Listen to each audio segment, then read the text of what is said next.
Hariom friends.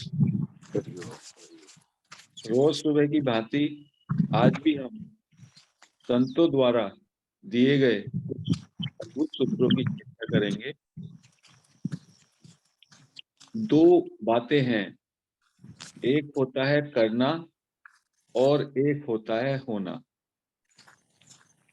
तो संतों का कहना है कि करने में बड़े सावधान रहना चाहिए आपको, और जो भी हो उसको स्वीकार करें, उसमें प्रसन्न रहें। कहते हैं कर्म तो हम करते हैं, कर्म तो हमारे द्वारा किए जाते हैं और फल होता है। तो जो हमारे द्वारा किया जाता है उसमें सावधानी बरतनी है। सावधानी क्या बरतनी है कि हमारे अंदर कर्ता भाव ना आए, कर्तृत्व अभिमान ना हो हमारे अंदर। क्योंकि यदि कर्तृत्व अभिमान होगा तो फिर आप उस फल के भी भोक्ता होंगे, आप पे कर्म का बंधन पड़ जाएगा। तो कर्म करें अकर्म की तरह, अकर्ता की तरह। तो कर्म करते हुए कर्ता भाव ना आए, इसलिए करने में बड़ी सावधानी। और जो फल आता है उसका, वो फल आपके प्रारब्ध से, ईश्वर का जो विधान बना हुआ है उससे उसका फल मिलता है। तो उसमें होनेपन में जो भी फल मिले उसमें आप प्रसन्न रहें। दो व्यक्ति एक ही घर के एक सा कर्म करेंगे, एक को उसका कुछ फल मिल जाएगा, दूसरे को कुछ मिल जाएगा। दोनों एक ही तरीके से कार्य कर रहे हैं, एग्जैक्टली सेम कार्य कर रहे हैं, लेकिन क्योंकि दोनों के संचित कर्म, दोनों का प्रारब्ध अलग अलग है। 10 लोग एक नदी में तैरने निकले, सब साथ साथ तैर रहे हैं, एक डूब गया जबकि वो सब में अच्छा तैराक था, बाकी बच गए। इस सब में क्या करेंगे? करना उसका भी श्रेष्ठ था, उसका करना दूसरों से भी श्रेष्ठ था, लेकिन फल अलग अलग मिला। तो करने से आपके कर्म की जो श्रेणी है, कर्म की का जो श्रेष्ठता है, उससे आपको श्रेष्ठ ही फल मिले ऐसा कोई पक्का नहीं है। क्योंकि फल के मामले में, फल जो होता है उसमें कर्ता द्वारा किया हुआ योगदान तो एक ही कारक है, बाकी भी बहुत सारी उसमें हेतु होते हैं। उसमें आपका प्रारब्ध होता है, उसमें और तमाम सारा वातावरण है, बहुत सारे और भी उसमें हेतु जुड़ करके फल प्राप्त होता है। तो फल जो भी मिले वो उसको होने में कहा। तो करने में सावधानी बरतें और होने में प्रसन्न हो। क्योंकि यदि आपके मन में करते हुए कर्तृत्व का अभिमान नहीं हुआ तो वो कर्म नहीं बनेगा, उसको कर्म नहीं कहा जाएगा, वह अकर्म हो जाएगा गीता में। और यही कर्म योग है कि कर्मण्य एव अधिकारस्ते ना फलेषु कदाचन। कर्म करने में तो आपका अधिकार है ये अर्जुन, लेकिन फल की आप जो है कोई भी आशा या कामना ना करें। तो कहने को तो ये करना है, कर्म का करना, बाकी ये अकर्म हो जाता है। ये करना जिसमें कर्ता का भाव नहीं है, you are not doer, you are not performer of actions, तो उसमें वहीं पे वो कर्म अकर्म हो जाता है। कर्म जब अकर्म होता है तो वो श्रेष्ठ भी हो जाता है, क्योंकि वो कर्म, उसके पीछे कामना और तृष्णा नहीं रहती। तो ऐसा कर्म शुद्ध कर्म होगा, उसमें आपका लेप नहीं रहेगा, तो वो कर्म शुद्ध होगा। तो कहा कि करते हुए आप सावधानी बरतें, आपके द्वारा जो क्रिया हो रही है उसमें सावधान रहें, लेश मात्र भी आपके अंदर कर्तृत्व का अभिमान ना आए। यदि कोई वक्ता कर्तृत्व अभिमान से बोल रहा है और एक वक्ता भगवान का शरणागत होकर के बोल रहा है, दोनों की बात में फर्क भी आएगा। जो वक्ता अकर्म के रूप में केवल अपने को निमित्त मानकर भगवान के विधान में विश्वास करते हुए बोलेगा, उसकी वाणी में ज्यादा शुद्धि होगी। और जो वक्ता कर्तृत्व अभिमान से बोलेगा, उसका अहंकार पुष्ट होगा और उसके द्वारा जो बताई गई बातें हैं उनका प्रभाव भी ना पड़ेगा उतना। तो जो भी हम कर रहे हैं उस करने में कर्तृत्व अभिमान को छोड़ दें और अहंकार का जो हमने परिभाषा पढ़ी ज्ञान मार्ग में, उसमें यही तो कहा कि जो ये सेंस ऑफ सेपरेशन है ये क्यों बनता है। मैं शरीर हूं, मन बुद्धि हूं, एक सेपरेट एंटिटी हूं और मैं करता हूं। और जब मैं करता होता हूं तो मैं फिर भोक्ता भी बन जाता हूं। फिर मुझे आई हैव टू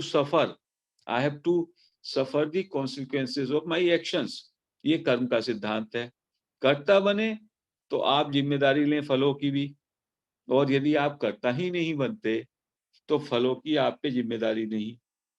तो संतों ने कहा मनुष्य को सावधान रहना है करते हुए, और हो, होने में प्रसन्न रहना चाहिए।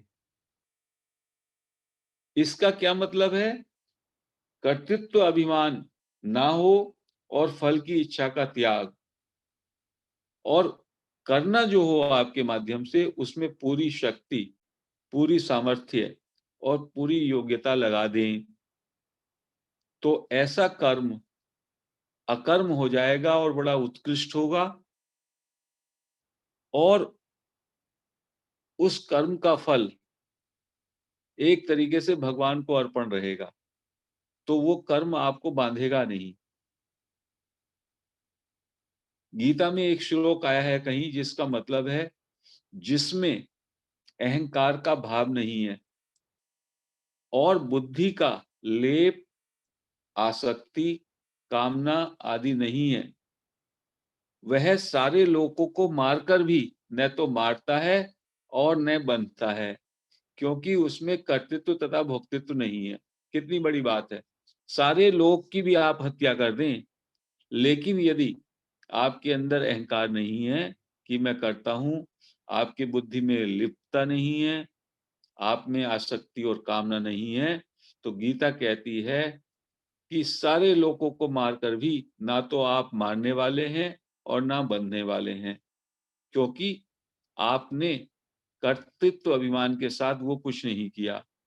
तो कर्तापन के अभिमान का और भोग इच्छा दोनों का त्याग करना है। कर्तृत्व अभिमान का त्याग करेंगे तो करते हुए आप अपने को कर्ता नहीं मानेंगे, और भोग इच्छा का त्याग होगा जब जो भी हो रहा है फल उसका मिल रहा है, उसकी स्वीकार्यता।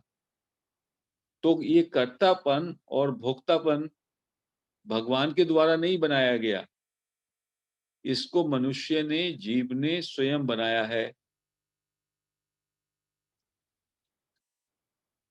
तो आगे कहते हैं कि कर्तृत्व आपने कैसे बनाया, मनुष्य ने कैसे बनाया। तो कहते हैं कि हमारा स्वभाव कोटि कोटि जन्मों से ये संस्कार बना हुआ है कि हमारे अंदर कर्तृत्व अभिमान आ गया है।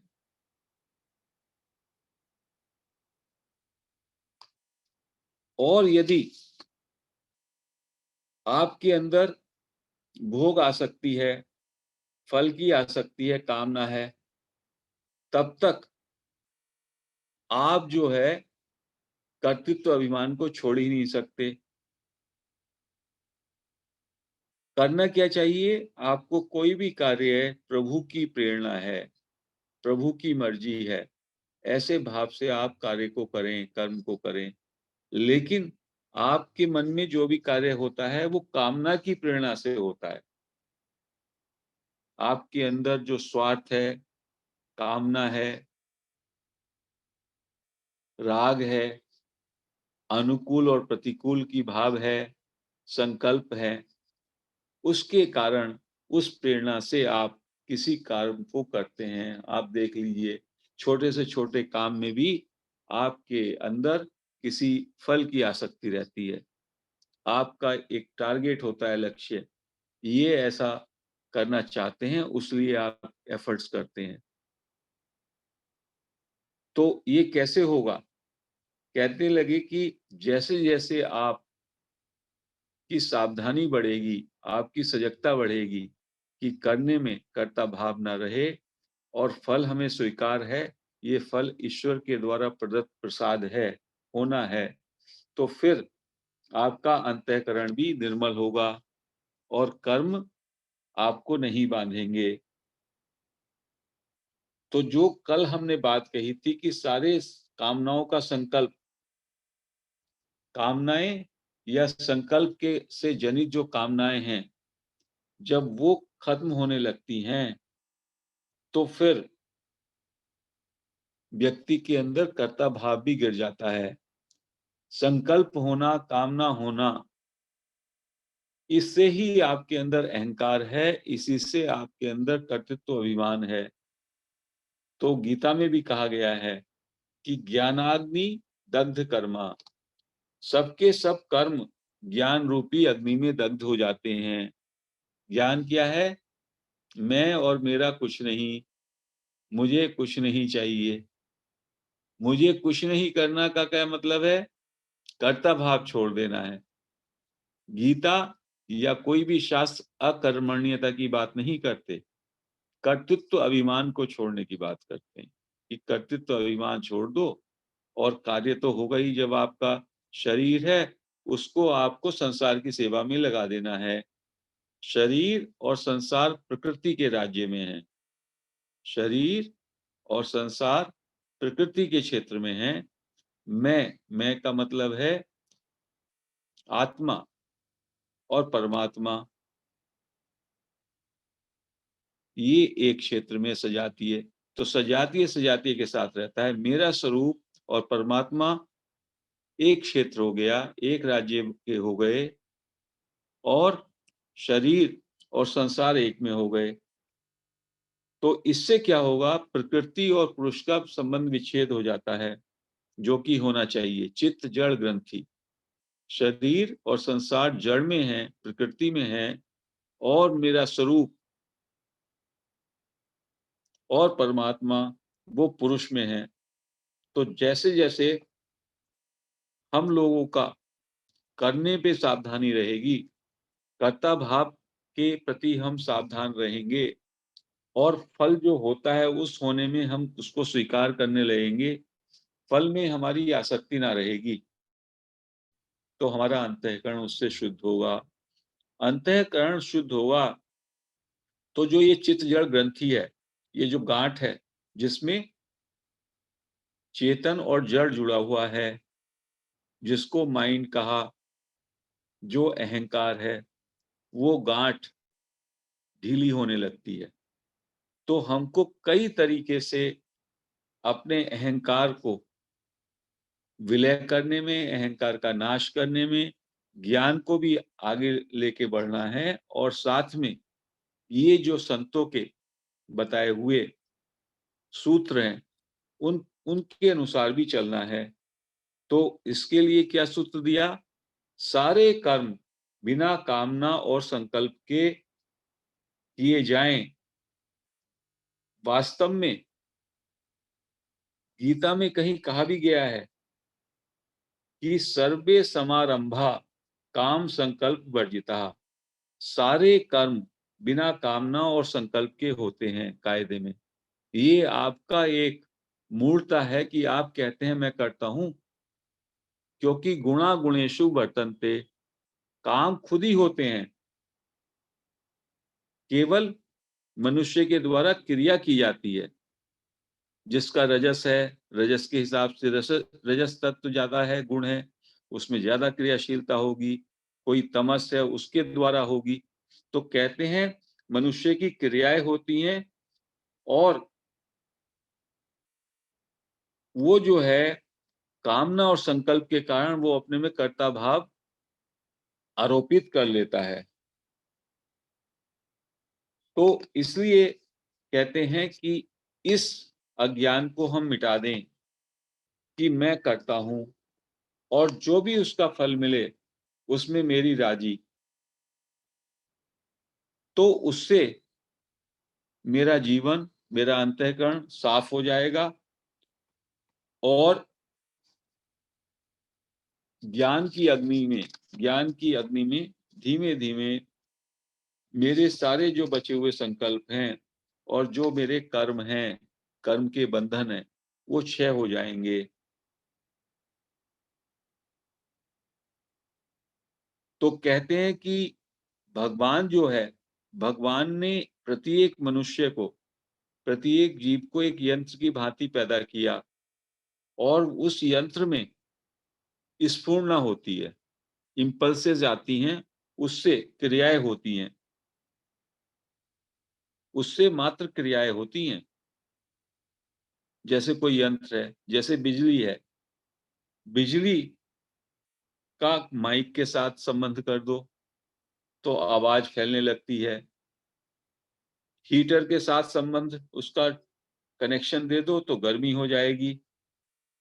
वही बर्फ का उसको फ्रिज में कर दो कनेक्ट तो बर्फ जम जाएगी। तो बिजली जो है वो यंत्रों को प्रेरणा देती है, लेकिन बिजली वास्तव में निरपेक्ष है। जो यंत्र है, यंत्र का जो भी बनावट है, यंत्र की जो भी पर्टिकुलर कार्यशैली है, क्रियाशीलता है, उस हिसाब से वो क्रिया करता है। तो इस तरह से ईश्वरीय सत्ता स्फूर्णा से सारी क्रियाएं होती हैं, ये कहा।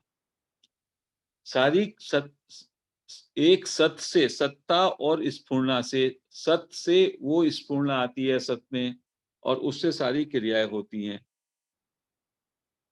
और जो अंतःकरण है मनुष्य का, उस अंतःकरण में जो भी संस्कार हैं, जो भी उसका स्वभाव है, गुणों का जो भी मिश्रण है, किसी में सत्वगुण ज्यादा है, किसी में तमस ज्यादा है, किसी में रजस ज्यादा है, उसके हिसाब से जो है आप तरह तरह की क्रिया या कार्य करते हैं प्रेरित होकर के। यदि उस क्रियाशीलता में आप जो है करने में सावधानी बरतें ताकि आप में कर्तृत्व अभिमान ना हो, तो फिर फलाशक्ति नहीं रहेगी। तो फिर उससे क्या होगा, उससे आप स्वतंत्र हो जाएंगे।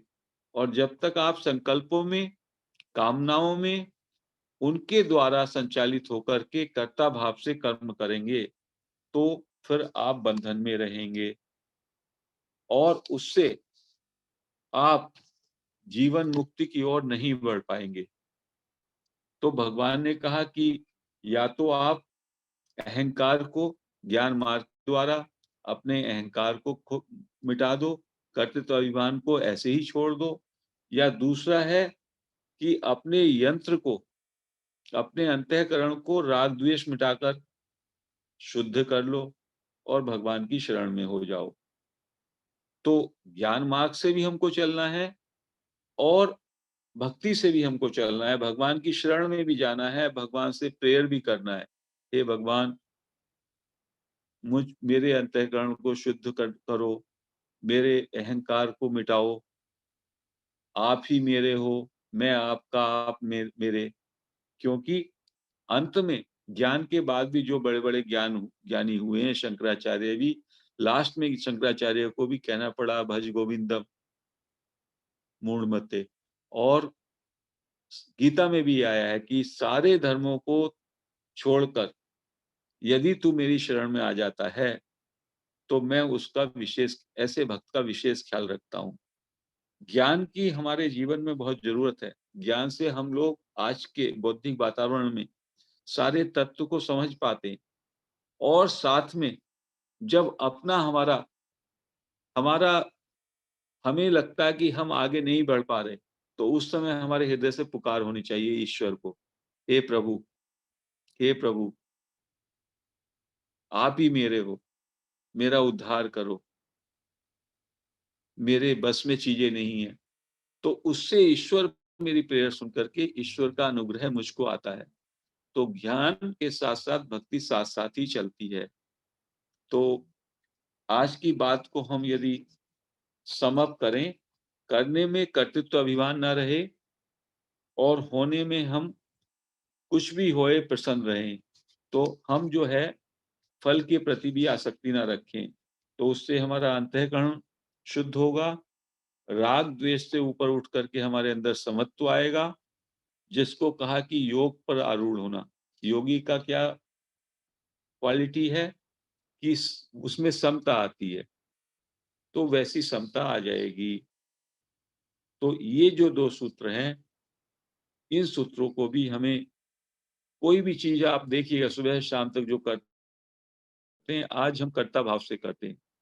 हमारे मन में हमेशा एक उद्देश्य होता है, एक लक्ष्य होता है, ये करना है हमें, ये पाना है, इसके लिए हमें ये कार्य करना है।